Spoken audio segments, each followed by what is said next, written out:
명절 잘 보내셨습니까? 네, 다시 뵙게 되어서 정말 반갑습니다. 네, 우리 명절의 기쁨처럼 이번 한 주도 그리고 이번 한 달도 기쁨이 가득하게 축복합니다. 우리가 추석이 지나고 나면 사람들마다 마음이 참 묘해지는 것이 있습니다. 며칠 전까지만 해도 웃음소리, 음식 냄새, 북적임이 가득했었는데 이제는 여전히 냉장고는 가득 채워져 있는데 뭔가 마음이 허전함이 느껴지지 않습니까? 참 명절이라는 게 참 신기합니다. 기쁘기도 한데 이상하게 참 피곤합니다. 오랜만에 가족이 모이면 반가운데 동시에 약간의 긴장감도 있습니다. 이런 질문들을 하죠. 요즘 일 잘 되니? 너 결혼은 언제 할 거냐? 취업 준비는 잘 되고 있니? 살 좀 빼고 있는 거니? 대답을 피하고 싶은 질문들만 여기저기서 폭죽처럼 터지고 있습니다. 그래서 어떤 분들은 이렇게 말하죠. 명절이 정글에서 살아남기다. 명절이 지나면 참 우리가 정리해야 될 것이 참 많습니다. 음식 정리도 해야 되고 다시 집안 청소도 해야 될 것이고 또한 명절 스트레스와 함께 갑자기 찐 살도 빼야 되겠죠. 참 먹을 때는 좋았는데 이게 찐 살을 어떻게 빼야 되나 참 걱정이 앞섭니다. 다시 원래 자리로 돌려놔야 할 것들이 참 많이 있는데 그것들보다 훨씬 더 중요한 것이 있습니다. 바로 흔들렸던 우리의 중심을 다시 세우는 것이죠. 우리는 이 명절의 분주함 혹은 관계의 필요 속에서 그리고 풍요의 여운 속에서 마음의 중심을 빼앗길 때가 참 많습니다. 마치 큰 행사를 치르면서 내가 행사를 준비하고 치르고 있는 것인지 아니면 행사가 나를 끌고 가고 있는 것인지 헷갈린다는 거예요. 교회에서 큰 사역을 준비하다 보면은 이런 일들이 참 많이 있었습니다. 해야 될 일들은 산더미처럼 쌓여 있는데 여기저기서 전화가 오고 부릅니다. 목사님, 이거 어떻게 해야 돼요? 이건 어떻게 해야 될까요?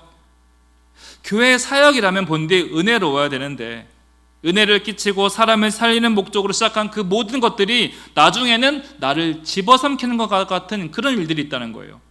그리고 정신을 잠시라도 놓는 순간에 그 파도에 휩쓸리게 됩니다. 그래서 성경은 오늘 우리에게 이렇게 말하는 것이죠.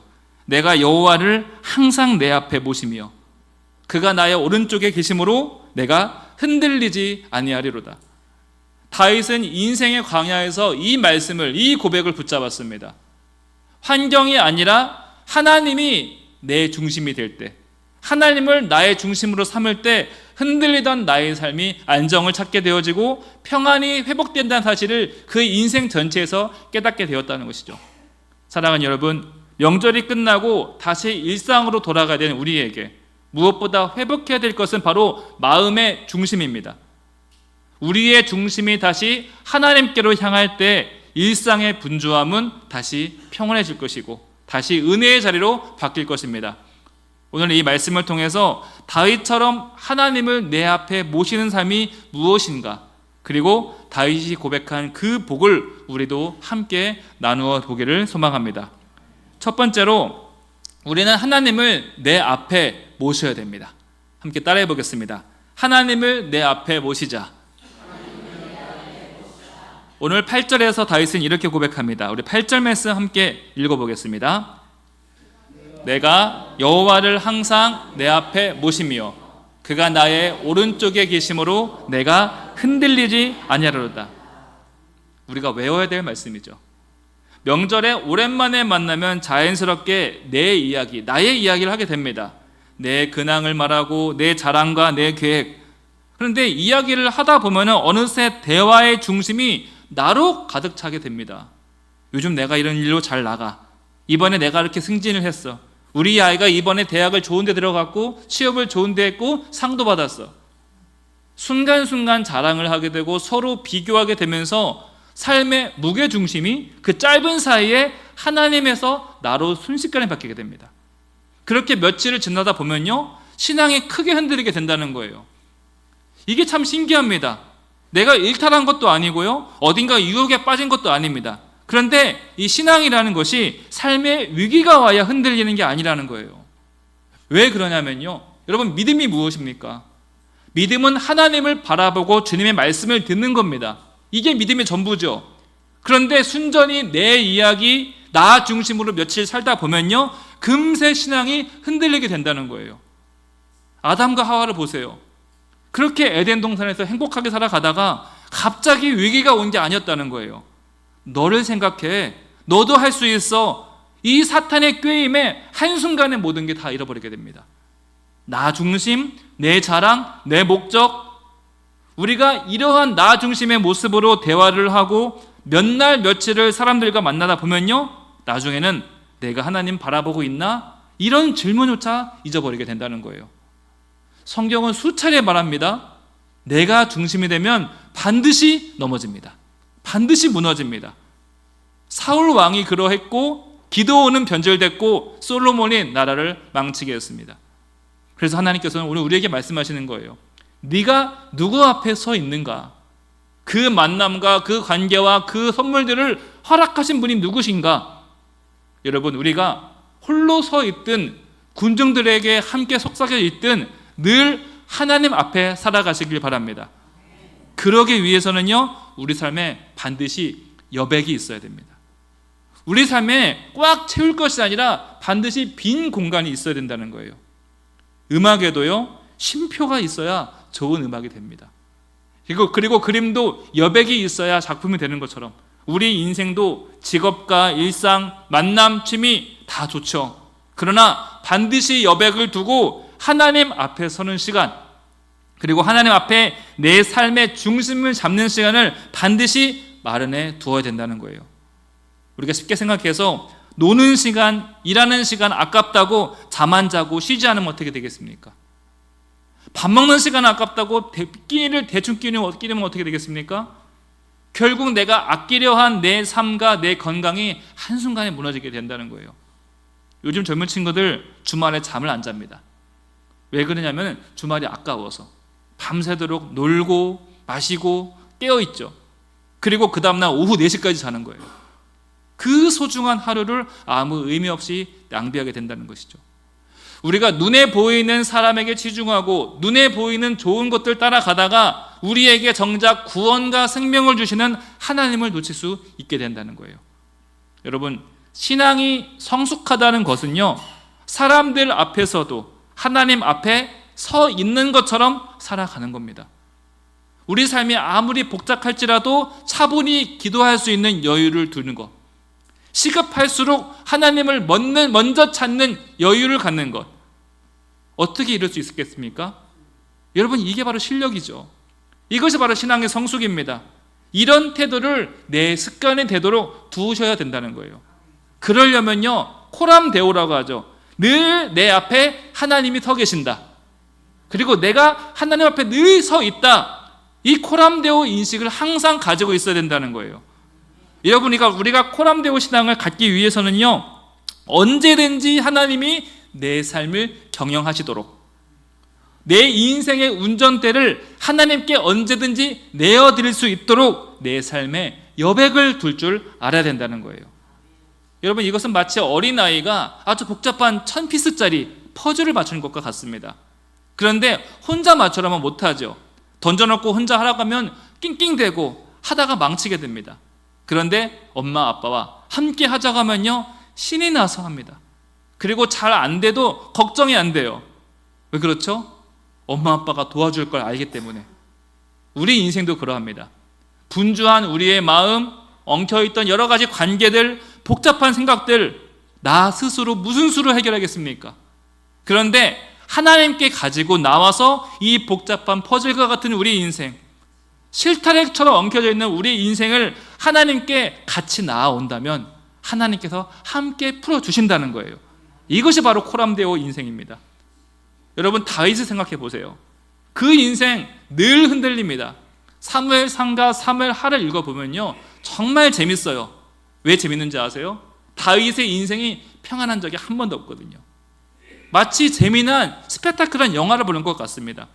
골리앗을 이기자마자 도망자가 되고 왕이 되어서도 또 도망가야 했습니다. 그리고 자신의 실수로 또 넘어질 때도 있었습니다. 그러나 그가 무너지지 않았던 그 이유는 항상 하나님을 내 앞에 모셨기 때문이라는 거예요. 갈수록 나이가 들어서 고집만 세지고 욕심만 많아지는 것이 아니라 갈수록 하나님으로 가득 채워지고 갈수록 내 중심에 하나님이 들어오게 되시니 그 인생이 흔들리지 않게 되었다는 거예요. 성도 여러분, 우리가 명절만 지나면 몸이 피곤하든 마음이 지치든 저마다 후유증이 있습니다. 그러나 오늘 이 한 문장으로 돌아오시길 바랍니다. 내가 여호와를 항상 내 앞에 모심이요. 함께 따라해 볼까요? 내가 여호와를 항상 내 앞에 모심이요. 항상 하나님이 내 앞에 계시다는 이 신앙이 회복될 때 우리의 삶은 다시 질서를 찾게 되고요, 흔들렸던 우리 모든 것들이 정돈을 찾게 되어집니다. 두 번째로, 하나님이 내 삶의 기업이 되십니다. 함께 따라해 보겠습니다. 하나님이 나의 기업이시다. 명절이 지나면요, 마음 한편으로 이런 생각이 찾아옵니다. 왜 나는 저 사람처럼 되지 못했을까? 왜 우리 집은 늘 이 자리를 벗어나지 못할까? 분명히 같이 시작했는데 왜 우리만 뒤처지는 것 같을까? 이렇게 비교가 시작되면요, 감사는 멀어지고 만족은 사라집니다. 그때 다윗의 고백이 이렇게 말합니다. 우리 5절 말씀 함께 보겠습니다. 여호와는 나의 산업과 나의 잔의 소득이시니 나의 분깃을 지키시나이다. 하나님이 내 삶의 소득이시다 라고 말합니다. 단순히 하나님께서 내게 복을 주신다가 아니라 하나님 자체가 나에게 복입니다 라고 고백하는 거예요. 사람들은 계산을 합니다. 이것이 내 몫이다 라고 말하지만 다윗은 이렇게 말하죠. 주님, 당신이 나의 기업입니다. 하나님께서 나의 산업이시고 내 소득이며 내 만족의 근원이십니다. 명절이 지나면 주변 이야기로 마음이 뒤숭숭해집니다. 누구는 이번에 집을 샀대, 누구는 이번에 뭐가 많이 올랐대, 누구는 이번에 승진을 했대. 그럴 때마다 자꾸 내 자리가, 내 위치가 작아 보인다는 거예요. 그럴 때 우리는 이 말씀 붙잡으셔야 됩니다. 5절 말씀 다시 보세요. 나의 분깃을 지키시나이다. 네, 나의 분깃을 지키시나이다. 여러분, 하나님이 내 자리를 지켜주신대요. 놀랍지 않습니까? 내 몫을 하나님이 직접 관리해 주신다고 합니다. 세상에 이런 복이 어디 있습니까? 낡은 지팡이로 홍해를 가르신 하나님께서, 반석에서 물을 내시는 능력이 하나님께서 내 분깃을 친히 지켜주신다. 그러니 여러분, 조급해할 필요가 없다는 거예요. 비교하지 않아도 됩니다. 남들보다 더 서두르고 더 빨리 가지 않아도 괜찮습니다. 하나님께서 내 분깃을 지켜주시기 때문입니다. 또한 다윗은 지금 자신 자리에서 이렇게 표현하죠. 6절 말씀 함께 읽어보겠습니다. 내게 줄로 재어준 구역은 아름다운 곳에 있으며 나의 기업이 실로 아름답도다. 이렇게 줄로 재어준다는 것은 경계선을 그어준다는 것이죠. 그리고 하나님께서 내 삶의 경계를 친히 그어주셨습니다. 그리고 우리가 서 있는 자리, 맡고 있는 이 일, 가정과 교회 모두가 하나님이 나에게 정해주신 아름다운 구역이라고 성경은 이야기한다는 거예요. 그런데 우리는 자꾸 내 줄 밖에 있는, 내 경계 밖에 있는 남의 것을 바라봅니다. 남의 줄, 남의 땅, 남의 자리. 이미 나에게 있는 아름다운 땅이 있는데, 이미 하나님이 주신 아름다운 자리가 있음에도 남의 것을 탐하고 남의 것을 넘보다가 내 자리에 아름다운 것을 다 잃어버리게 된다는 거예요. 여러분, 6절 말씀 다시 보시면요, 그냥 얻은 게 아니죠. 하나님이 내게 주신 구역이 아름답대요. 하나님이 내게 주신 기업이 아름답도다. 내 건 왜 이래? 왜 저 사람은 더 잘 살아? 비교할 것이 아니라 내게 있는 것을 아름답다고 할 줄 아는 사람, 바로 이런 사람이 멋진 인생, 성숙한 인생을 살아가는 것입니다. 여러분, 내게 있는 것을 아름답다고 말할 줄 아는 사람, 누가 더 많이 가졌냐 비교하고 불평할 것이 아니라, 마음의 조바심을 낼 것이 아니라 내게 있는 것을 소중히 여길 줄 아는 사람이 바로 남의 것을 탓하지 않습니다. 우리가 항상 하나님 앞에 서 있어야 이 깊은 은혜를 알게 된다는 것이죠. 사랑하는 여러분, 명절이 지났습니다. 그리고 다시 일상으로 돌아왔습니다. 우리가 풍요로운 계절이 지나면 금세 결핍이 눈에 찾아옵니다. 그렇게 노랗고 아름답던 그 황금빛 논도 기계가 한번 지나가니까 황량하기 그지없더라고요.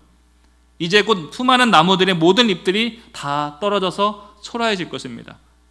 하지만 우리가 염려하지 않는 이유가 무엇입니까? 5절 말씀 다시 보시겠어요? 여호와는 나의 산업과 나의 잔의 소득이시니 나의 분깃을 지키시나이다.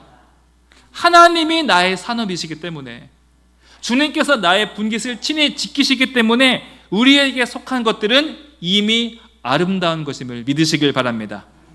비교하지 말고 이미 있는 것에서 아름다움을 찾는 것이 바로 실력인 것이죠. 여러분, 우리 옆에 계신 분들과 함께 이렇게 인사 나누겠습니다. 충분히 아름다우십니다. 네, 지금도 충분합니다. 네. 세 번째로, 하나님 안에서 우리는 참된 평안을 누릴 수 있습니다. 함께 따라해 보겠습니다. 하나님 안에서 평안을 누리자. 다윗의 상황을 보면요, 평안은 조금도 없었습니다. 늘 전쟁과 도망이 그의 삶의 주를 이루었습니다. 그런데 그의 입에서 나온 말은 참 놀랐습니다. 오늘 말씀 9절 말씀입니다. 함께 읽어봅니다. 이러므로 나의 마음이 기쁘고 나의 영도 즐거워하며 내 육체도 안전히 살리니. 나의 마음, 나의 영, 나의 육체. 이게 뭐죠? 순복음에서 말하는 삼박자 구원이죠. 나의 영, 나의 육체, 나의 영혼. 여러분, 하나님 앞에서 살고 하나님을 중심으로 모셨기 때문에 상황은 여전하지만 우리의 마음은 평안한 것입니다. 여러분, 이것은 억지로 웃는 게 아니에요. 긍정적인 마음을 갖자, 이것도 아닙니다. 하나님이 주시는 진짜 내적인 안정감이에요. 우린 자주 이렇게 말을 하죠. 내가 이 일만 해결된다면 마음이 좀 편할 텐데, 이 일만 지나간다면 조금 여유가 생길 텐데. 근데 여러분, 이상하게 그 일이 지나가도 여유가 생깁니까? 그렇지 않습니다. 우리 인생의 파도는 계속 찾아옵니다. 우리 인생에서 잔잔한 호수는 별로 없어요. 그러나 하나님이 주시는 평안은 다르죠. 예수님께서 거센 풍랑 속에서도 잠을 주무셨고, 십자가 앞에서도 조금도 떨지 않으셨던 것처럼 평안은 조건을 갖춰야 얻는 것이 아니라 하나님과 동행하면 자동적으로 얻어지는 거예요. 다윗은 말합니다. 11절 말씀이에요. 시작. 주께서 생명의 길을 내게 보이시리니 주의 앞에는 충만한 기쁨이고 주의 오른쪽에는 영원한 즐거움이 있다. 여러분, 말씀 잠깐 띄워주세요. 여러분, 주의 충만한 기쁨이 어디 있습니까? 주의 앞에. 영원한 즐거움은 어디 있어요? 주의 오른쪽에. 바로 하나님 앞에 있으니, 내가 하나님 옆에 딱 붙어 있으니 기쁨과 즐거움이 자동적으로 따라오게 된다는 거예요. 평안이 무엇입니까? 조건으로 얻는 것이 아니라 하나님과 동행하면, 코람데오 신앙으로 살아가면 자동적으로 덤으로 얻어지는 하나님의 선물임을 믿으시길 바랍니다. 우리 8절 말씀 다시 한번 띄워주세요. 처음 볼까요? 8절 말씀. 자, 내가 여호와를, 8절 말씀이 아니네요. 방금 읽은 11절 말씀이네요. 네, 죄송합니다. 주께서 생명의 길을 내게 보이시리니. 네, 여기까지 보겠습니다. 주께서 생명의 길을 내게 보여주신다. 이 말씀이 다윗 인생의 최종의 결론이죠. 최고의 신앙 고백입니다. 하나님께서 생명의 길을 내게 보여주신다. 그러니 내가 하나님과 함께 있으면 길을 몰라도 평안할 수 있다는 것입니다. 여러분, 어린아이가 엄마 품에 딱 붙어 있으면요, 어디로 가는지 몰라요. 비행기를 타든 배를 타든 기차를 타든 항상 웃으면서 평안할 수 있는 것이죠. 왜 그렇습니까? 내가 엄마와 함께 있으니까. 우리 인생도 마찬가지입니다. 어차피 하나님이 길을 아십니다. 어차피 하나님께서 없는 길도 여실 것이기 때문에 하나님과 함께 살아가는 인생, 하나님 앞에 서 있고 하나님 오른쪽에 살아가는 인생은 우리가 어딜 가도 어떤 불안과 염려가 우리 인생을 회방할 수 없다는 것입니다.